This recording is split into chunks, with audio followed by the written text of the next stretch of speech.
Hello everyone, my name is Rita and welcome to my channel.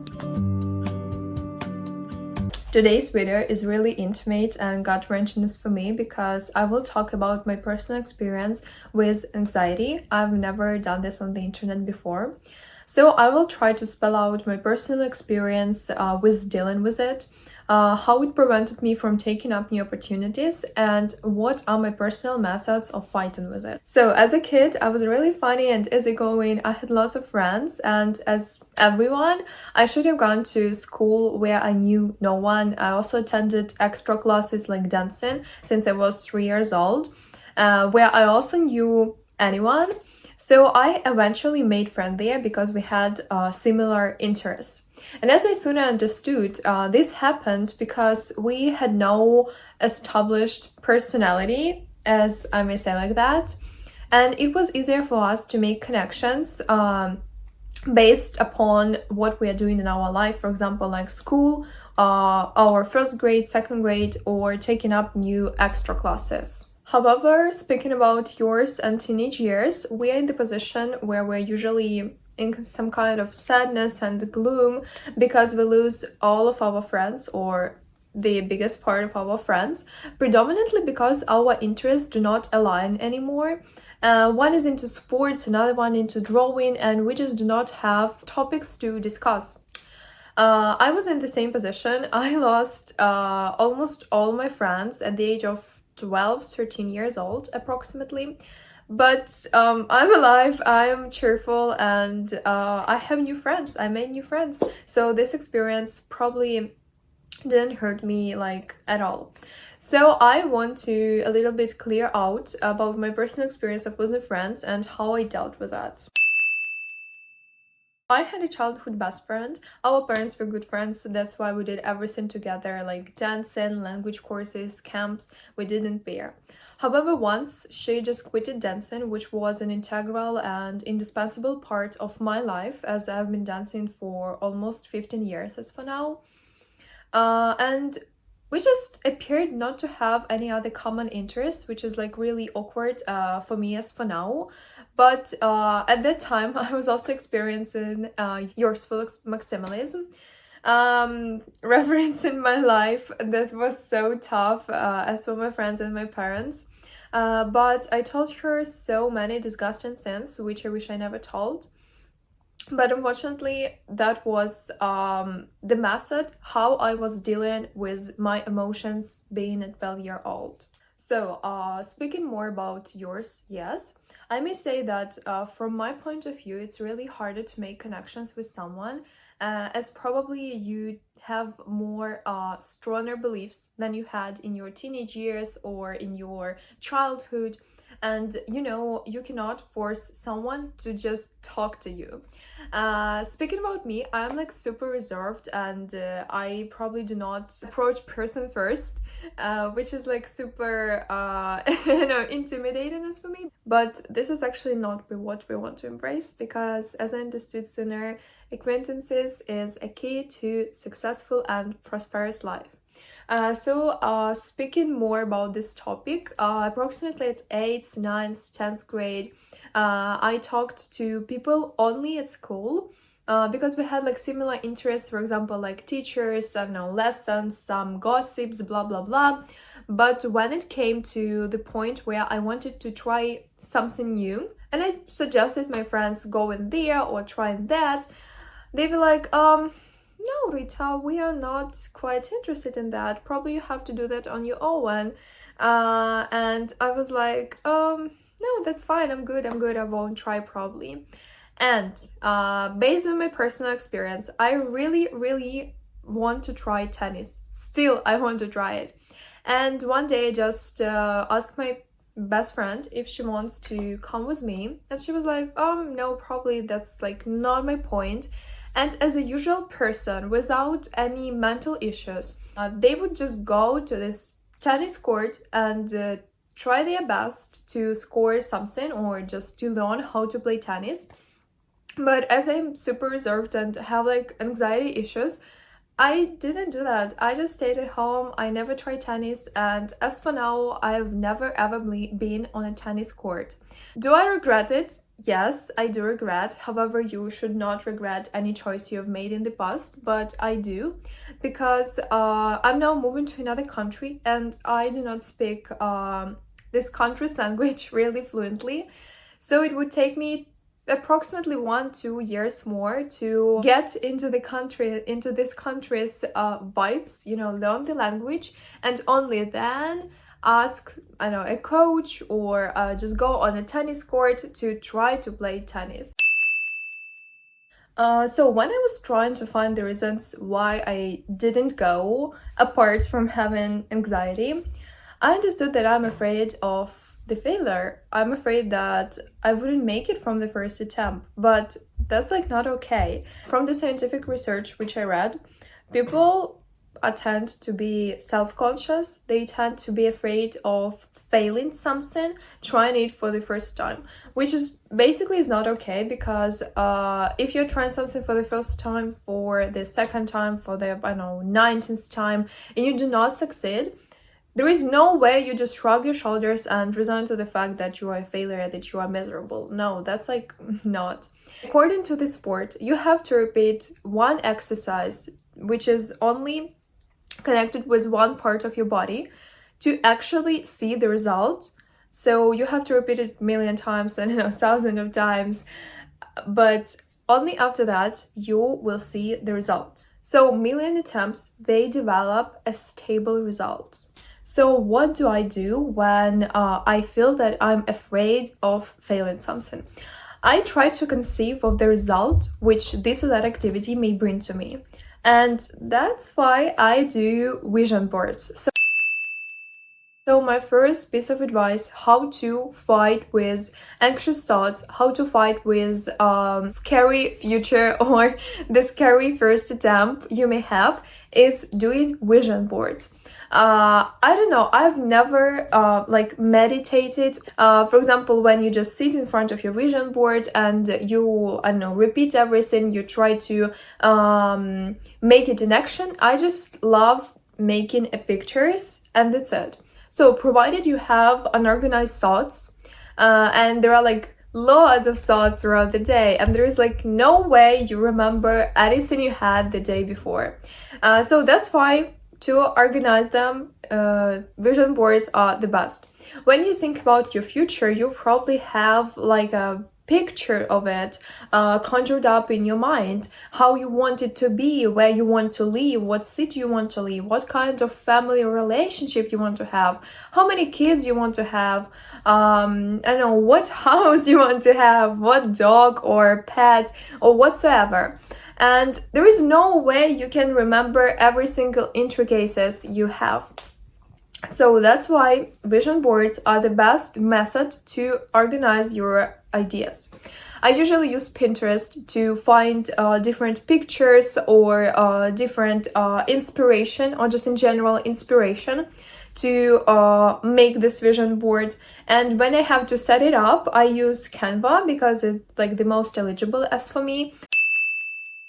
So another example from my life where I tried something alone and it brought me only positive outcome. So as I told before, there is like an awkward tendency in my life that I try everything on my own. And the first thing that springs in my mind when I talk about this topic is my Spanish lessons. I don't know why, but I have like a special attitude and feelings towards just Spain, everything that is dealt with Spanish language, Spanish people. I really adore this country. And once I decided, approximately 3 years ago, I decided to take up Spanish lessons. I was super awkward because once I repeated, none of my friends really wanted to do that 3 years, 4 years ago. They were not into that at all. So I took up personal lessons with a teacher. She was awesome. She's incredible. She taught me everything and more. But as I remember my first class, my mom really supported me. She came with me. And when I entered this classroom, first question which I had, why you decided to learn this language? I went silent. My mind went blank 100%. I didn't know what I have to answer because I didn't have a separate reason for that. I just felt like I need to learn it. She was like, maybe you watch The Paper House, if I'm not mistaken. This show is called like that on Netflix. And I was like, oh no, actually, I've never seen this show and I just want to learn Spanish. So we continued our lesson. It was actually a disaster because I was feeling awkward. I was feeling a little bit uncomfortable even because I could not read a sentence because it was my first attempt. But attempt by attempt, time by time, step by step, I learned how to read, I learned how to speak, I learned how to pronounce this or that letters, I learned how to write texts.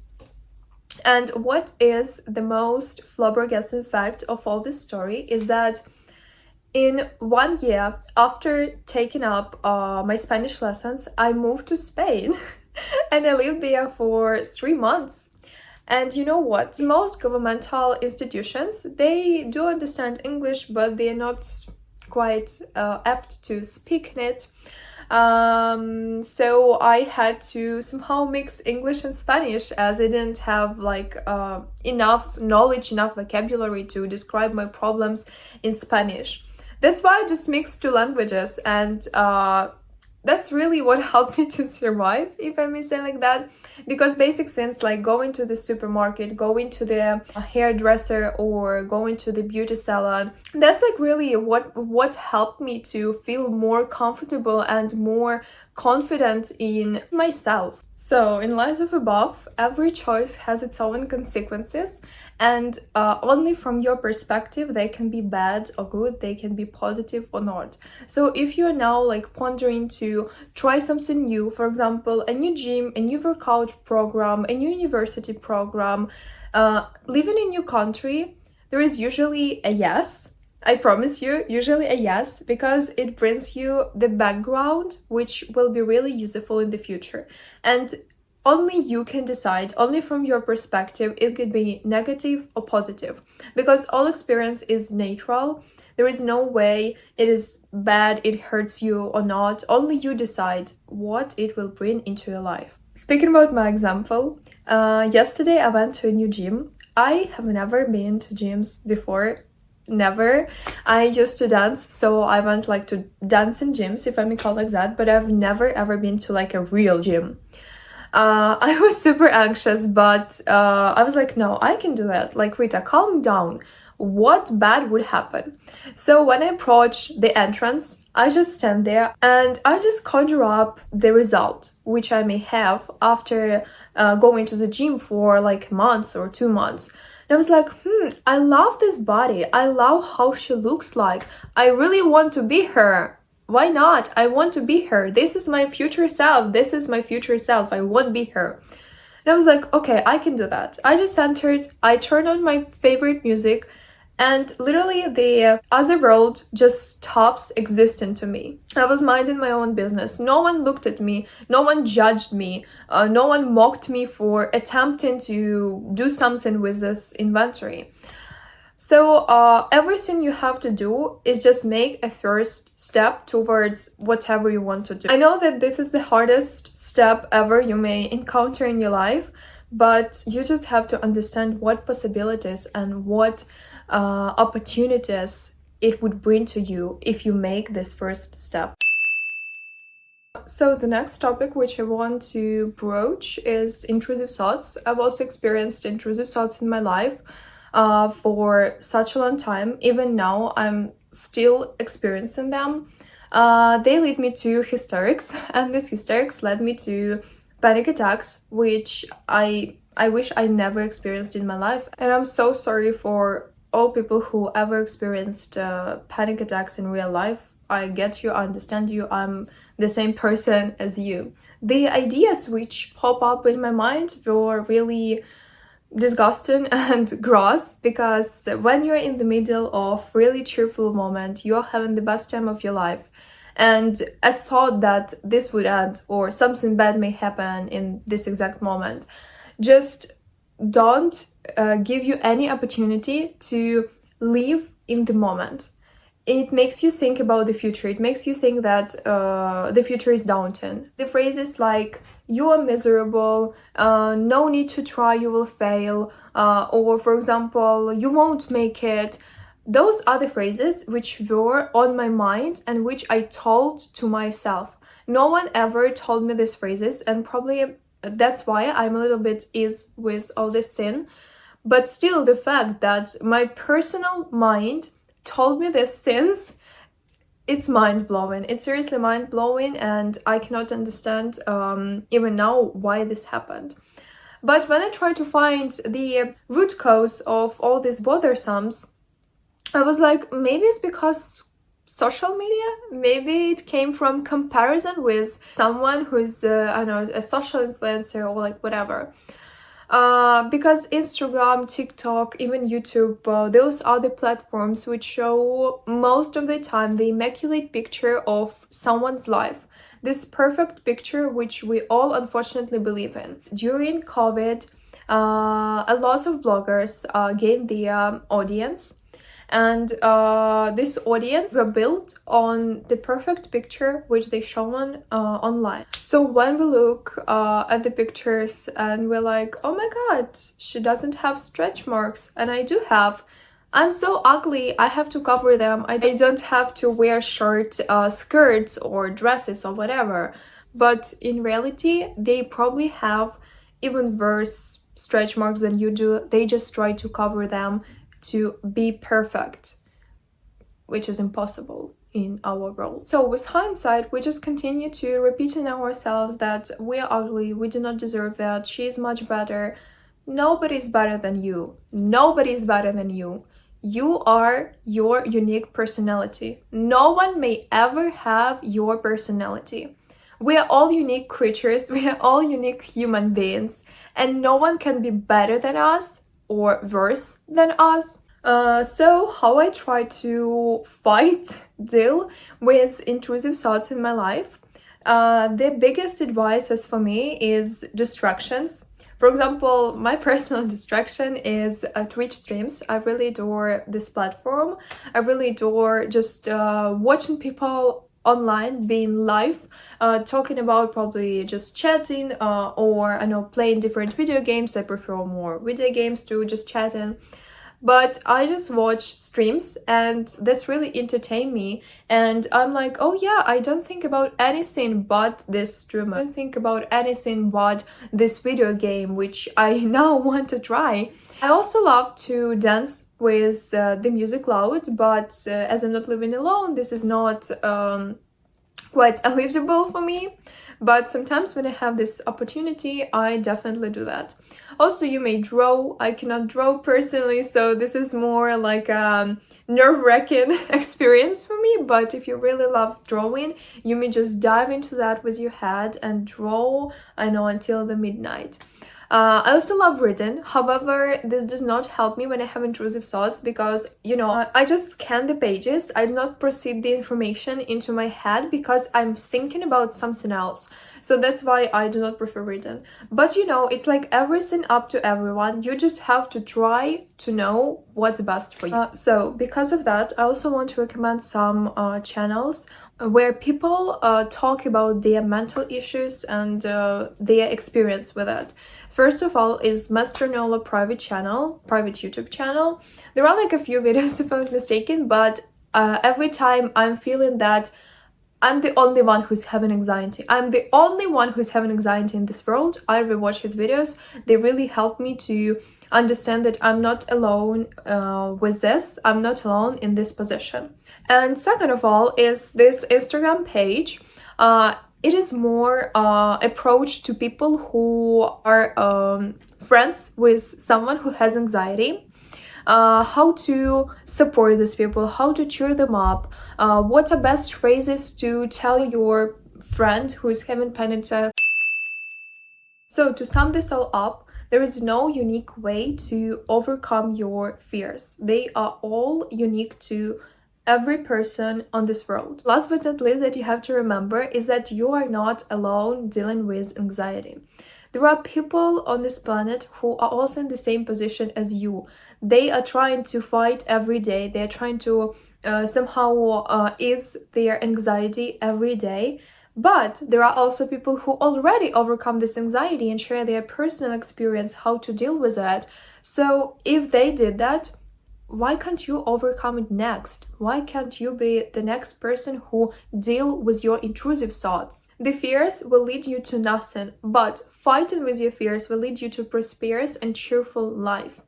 However, if you're really struggling and you need to talk to someone, my personal advice, just talk to psychologists. They will help you. There is no embarrassment in opening up about your feelings and struggles. You just have to start your sessions if you're feeling like that. So thank you guys for watching. I do really hope that every person who has social anxiety or intrusive thoughts or panic attacks will eventually overcome them. Stay tuned and goodbye.